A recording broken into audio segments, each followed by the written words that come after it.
Good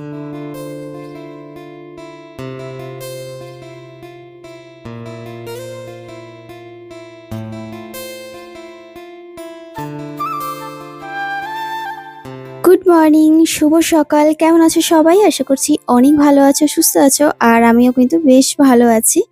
তো দেখো, সকাল সকাল একটা নতুন ভ্লগ শুরু করলাম। আমি জানি অনেকেই বলবে বা বলো কমেন্ট করে, কণিকা আজকাল বেশি ফাঁকি দিচ্ছ। কি করব বলো, কিছু তো কারণ থাকেই ফাঁকি দেওয়ার জন্য। তারপরেও কি সবকিছু হয়তো বলা যায় না বা বলতে পারবো না। তো যাই হোক, আমি চেষ্টা করি বা চেষ্টা করব তোমাদেরকে ছোট ছোট করে ভ্লগ করা। সেটা সকালের রুটিন হোক, বিকেলের হোক বা সারাদিনের হলে তো আরও ভালো, তখন সেটা বড় ভ্লগ হবে। আজকে যেমন একটা সকালে ছোট্ট একটা রুটিন তোমাদের সাথে শেয়ার করেছি। তো দেখো, এদিকে কালকে রাতে না ইডলি করেছিলাম, তবে কালকে আমি কোনো ভ্লগই করতে পারিনি। তো যে কারণে তোমাদের সাথে ইডলি বা রেসিপি কোনো কিছুই শেয়ার করা হয়নি, যদিও আগে আমি তোমাদের সাথে শেয়ার করেছিলাম। তো কালকে রাত্রেবেলা দিনের বেলা তো যাই হোক তাই হোক ভাত টাত লাগে, ভাত ডাল ভেতো বাঙালিদের তো লাগবেই। কিন্তু রাতে না ভাত খেতে ইচ্ছা করে না, তো কিন্তু এটা ওটা রান্না করে খেতে ইচ্ছা করে না, বা একটু ভালো কিছু যদি হয়, হেলদি জিনিস। প্রথমে ভাবলাম পাস্তা তো হেলদি কিছুতেই না।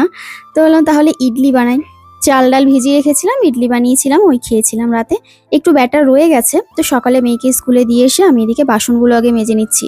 কারণটা হলো, গতকাল রাতে আমি বাসন মেজে রাখতে পারিনি। গতকাল রাতে আমার অনেক কাজকর্মগুলো ছিল, সেগুলো মিটিয়ে শুতে শুতে অনেকটা রাত হয়ে গেছে।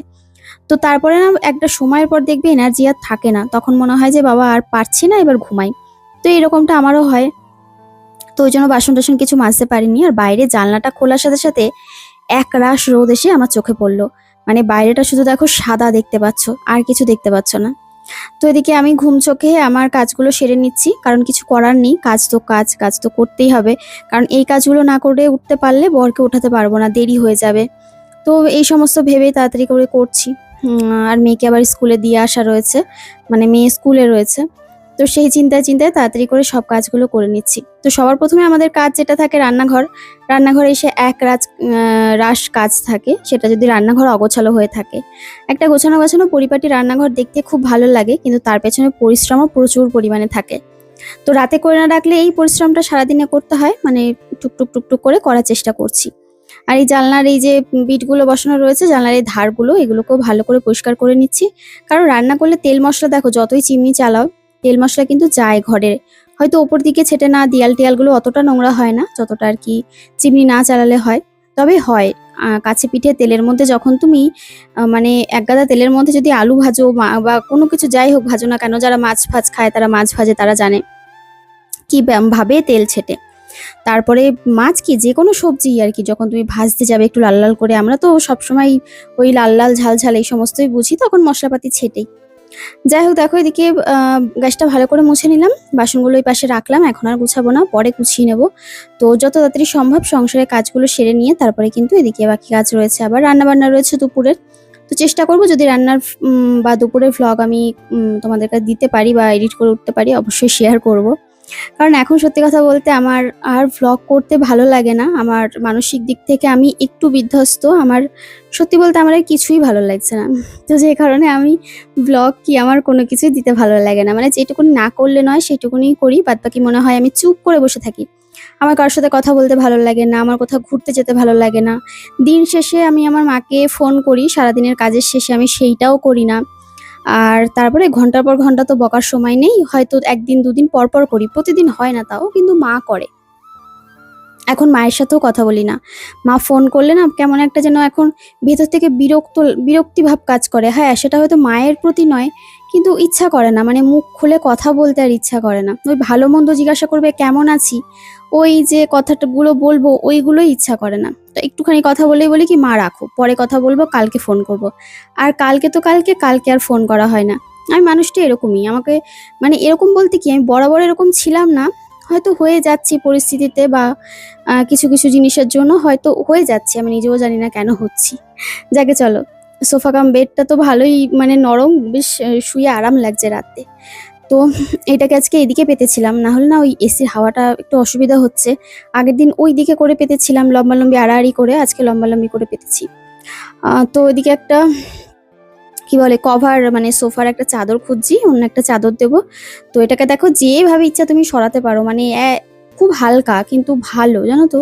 এরকম হালকা জিনিসই ভালো, মানে এমন নয় যে ভারী জিনিস হবে সেটাই কোয়ালিটি ভালো। হ্যাঁ, তবে কাঠের জিনিসের মাহাত্ম্য তো আলাদা, ওটার সাথে এগুলো তুলনা করলে হবে না, কারণ দামও সেই রকম। কিন্তু এইগুলো ওই নর্মালি যারা কমের মধ্যে চাইছে ডেলি ইউজের, ঠিক আছে চলো, অসুবিধে নেই, ভালো লাগছে দেখতে। তো আরো এর সঙ্গে যে আরো ৩টে কুশন অর্ডার করা হয়েছিল, সেই ৩টে কুশন না এখনো পর্যন্ত মানে ভাঙাই হয়নি। আমি যে খুলে দেখবো কেমন এসেছে, আমার আর সেই সময়টুকুনি বা সেই ইচ্ছাটুকুনি আমার মধ্যে আর নেই। তো চলো এই বালিশ কাঁথা যেগুলো এনেছিলাম ওই ঘর থেকে টেনে টুনে টোপলা করে সেগুলোকে ওই ঘরে নিয়ে যাচ্ছি। আর এই যে যে চাদরটা পাতা ছিল ওই চাদরটা কাচতে দেবো, কারণ ওইটা আবার এটা আবার নোংরা হলে ওটা আবার পেতে দেবো, মানে এইভাবে অল্টারনেট করে পাতলে অসুবিধা হবে না। আর আমাকে অনেকে কমেন্ট করেছে, কণিকা উজ্জ্বল শুয়ে থাকলে বিছানা ঝাড়বে না, কিন্তু বিশ্বাস করো আমার কিচ্ছু করার নেই, মানে আমার কোনো অপশানই নেই।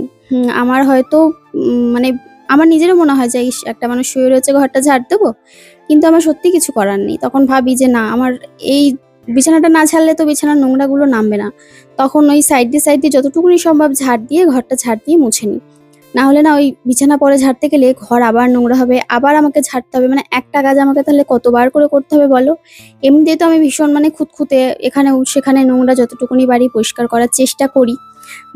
বলবো না যে রাখি, আমি চেষ্টা করি আমার পক্ষে যতদূর সম্ভব, যতটুকুনি আমার কাজকর্ম করে হয়ে ওঠে, আমার ইউটিউব জগৎ বা সোশ্যাল মিডিয়া জগতের কাজকর্ম করি, যতটুকুনি আমার এক্সট্রা টাইম থাকে আমি সংসারের পেছনে দেওয়ার চেষ্টা করি।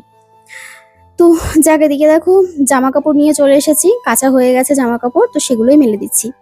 আর চাদরটা কাচতে দিয়ে আসবো, মানে দিয়ে আসবো বলতে কি, ভাবছি যে বর উঠলে ওই চাদরটা তুলে নেব কিনা, মানে ছেড়ে তো আসলাম, কিন্তু পরে মনে হচ্ছিল ওই চাদরটাও তুললে ভালো হয়। তো এখনো বলতে পারছি না, তাহলে সব চাদর টাদর যা যা আছে আজকে আবার কাচতে দিয়ে আসবো। আর যেগুলো আগে কাচতে দেওয়া ছিল সেগুলো আবার নিয়ে এসে মেলে দিচ্ছি।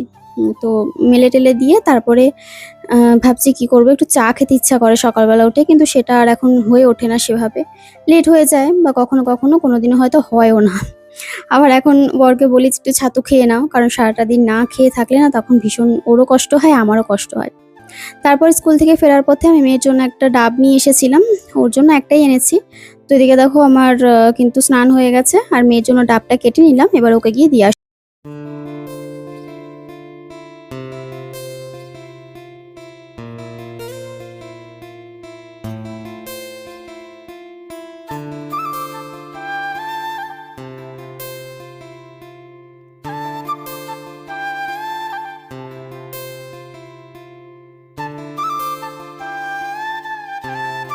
তো মেয়েকে ডাব দিয়ে চলে আসলাম, কারণ ও স্কুলে গেছিলো, স্কুল থেকে বাড়ি চলে এসেছে। আর ওকে না আমি ইডলি দিয়েছিলাম টিফিনে, কিন্তু ইডলি খাইনি। তো ওই জন্য আজকে ভাত আমি করিনি, ভাবলাম বাড়ি আসলে ছাতু গুলিয়ে বা এই যে ধোসা করছি একটা ধোসা দিয়ে দেবো, খেয়ে নেবে। তো কিন্তু ও খায়নি, পরে ওই জন্য আবার ম্যাগি বসালাম।